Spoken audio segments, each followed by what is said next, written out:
पार पाडल्यानंतर आपल्या घरी जातात. अशी पुण्यवान माणसं पडद्याच्या मागे राबतात. त्यांचा कधी सत्कार होत नाही, कोणी नाव घेत नाही. ती पुण्यवान माणसं मागे काम करतात. म्हणून आम्हाला या व्यासपीठावर एखादीवर उभं राहते. मायबाप लक्षात ठेवा बरं का. पुन्हा हात जोडून विनंती आहे. पहिल्या पंक्तीला राक्षस बसले. संयोजकांनी सांगितलं आमच्या पंक्तीचा नियम असा आहे, हात कोपरातून वाकवायचा नाही. सगळ्या राक्षस पंक्तीला बसले. जेवायला वाढलं काय बाळांनो बरं का.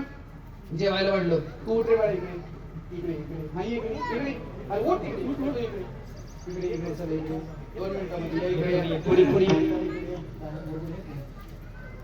असं चला असं या इकडे असं 2 मिनिटात तुम्हाला प्रॅक्टिकल दाखवतो. 2च मिनिटात हो रे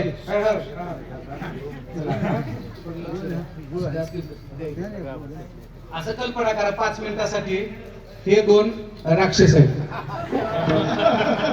उगा कल्पना करा नाही तर यांचे मायबाप मला शिव्या देतील आहे की नाही. उगा 2 मिनिटासाठी कल्पना करा हे 2 राक्षस आहेत. तुम्ही राक्षस आहेत असं समजा. तुम्ही जेवायला बसलात. हे घे गुळ घे. अरे हा चला आता हे काय करायचं. हा गुळ घे.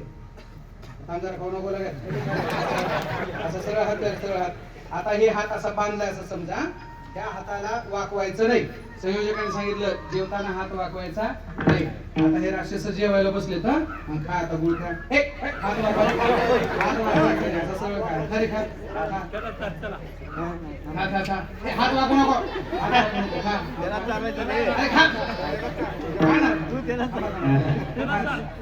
खा ना. खाता येतो का नाही. 15 मिनिटाचा वेळ होता. राक्षसांना खाता येणार. एक जणाने असा नेमका आमटीचा घास घेतला आणि ते डोळ्यावर पडलं. नेमकी कडी घेतली ते नाकावर पडलं ते ठसकतच बसलं. 20 मिनिटाचा वेळ होता. 20 मिनिटाचा वेळ होता. वेळ संपली. राक्षसांच्या ताटावर तसंच उष्ट राहिलं. आता बोला ताटावर उष्ट कुणी ठेवलं.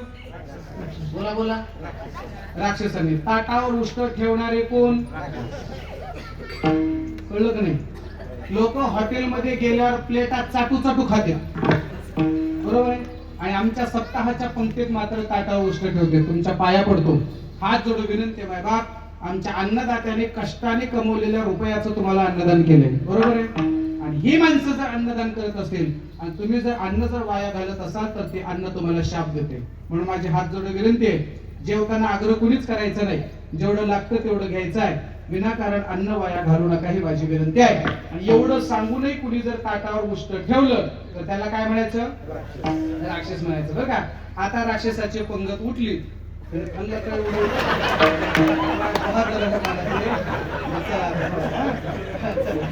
आता राक्षसाची पंगत उठली. आता ही तरी खाऊ नको. आता देवाची पंगत बसली. देव मोठे हुशार आहेत. देवाने बसताना जवळजवळ बसले.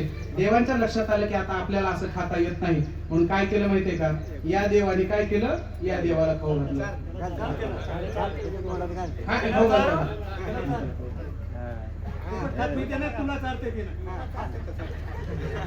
आता ऐका आता मी याला म्हणलो तर याला खाऊ घाल.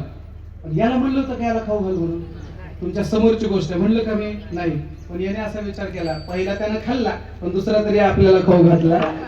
आपणही त्याला खाऊ घातला. घालावा दृष्टांत संपलाय. बसा रे राक्षसांनो. मला काय सांगायचंय महत्वाचा मुद्दा लक्षात घ्या माय बाप.